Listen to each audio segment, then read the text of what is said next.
एक दल के प्रभुत्व का दौर। पहली समस्या का सामना करने के बाद भारत के सामने दूसरी मुख्य समस्या लोकतंत्र स्थापित करने की थी। 15 अगस्त 1947 में आजादी प्राप्त करने के बाद भारत ने संविधान निर्माण की प्रक्रिया को पूरा किया। भारतीय संविधान को बनने में 2 वर्ष 11 महीने 18 दिन का समय लगा। भारतीय संविधान 26 नवंबर 1949 को बनकर पूरा हुआ और 26 जनवरी 1950 को लागू कर दिया गया।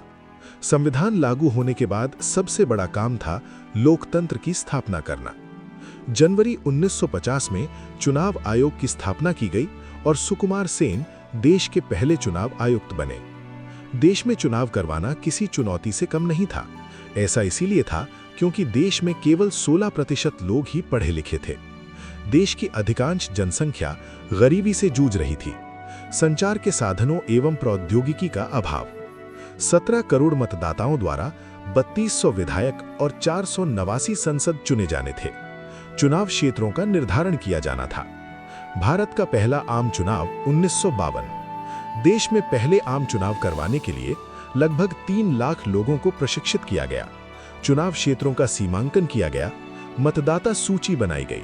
प्रत्येक व्यक्ति जो 21 वर्ष से अधिक आयु का था। देश में चुनाव प्रचार शुरू हुआ। पहले चुनाव के बारे में राय। एक हिंदुस्तानी संपादक ने इसे इतिहास का सबसे बड़ा जुआ कहा। ऑर्गेनाइजर नाम की पत्रिका ने लिखा कि जवाहरलाल नेहरू अपने जीवित रहते ही ये देख लेंगे और पछताएंगे कि भारत में सार्वभौमिक वयस्क मताधिकार असफल रहा। भारत में पहले आम चुनाव अक्टूबर 1951 से लेकर फरवरी 1952 तक हुए।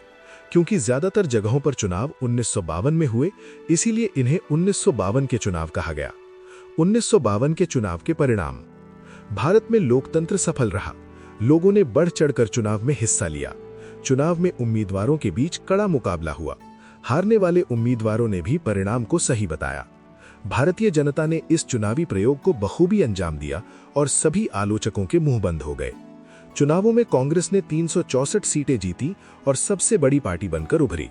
दूसरी सबसे बड़ी पार्टी रही कम्युनिस्ट पार्टी ऑफ इंडिया, जिसने 16 सीटें जीती।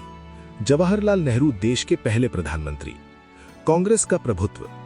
1952 के चुनावों में जहां एक तरफ कांग्रेस को 364 सीटें मिली, वहीं दूसरी सबसे बड़ी पार्टी यानी कम्युनिस्ट पार्टी ऑफ इंडिया सिर्फ 16 सीटें ही जीत सकी। ये संख्याएं साफ साफ कांग्रेस के प्रभुत्व को दर्शाती हैं। पर ऐसा हुआ क्यों? ऐसा हुआ क्योंकि सबसे बड़ी एवं सबसे पुरानी पार्टी कांग्रेस एकमात्र ऐसी पार्टी थी जिसका संगठन पूरे देश में फैला हुआ था।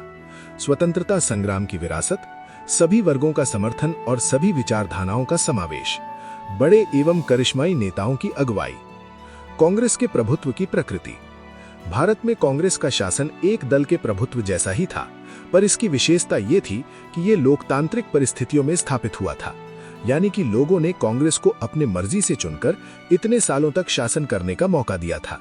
ये अन्य देशों से पूरी तरह अलग था। अन्य देशी जैसे कि क्यूबा, चीन और सीरिया के संविधान में केवल एक ही पार्टी के शासन की व्यवस्था है, और दूसरी तरफ म्यांमार और बेलारूस जैसे देशों में एक पार्टी का शासन सैन्य कारणों से हुआ। भारत में परिस्थिति इससे अलग थी। भारत में लोकतांत्रिक शासन के द्वारा ही कांग्रेस का प्रभुत्व स्थापित हुआ, जो कि भारत में कांग्रेस की लोकप्रियता को दर्शाता है। मुख्य पार्टियां। Socialist party.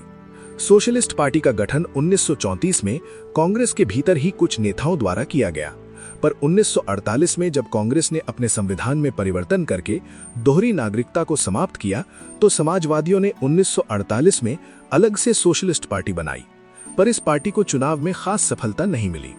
संस्थापक आचार्य नरेंद्र देव। अन्य मुख्य नेता राम मनोहर लोहिया, जयप्रकाश नारायण, अशोक मेहता, MS जोशी, अच्युत पटवर्धन। विचारधारा।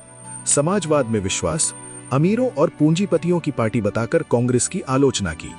भविष्य में जाकर सोशलिस्ट पार्टी का विभाजन हो गया और नई पार्टियां बनी। किसान मजदूर पार्टी, प्रजा सोशलिस्ट पार्टी, संयुक्त socialist party. Communist party of India.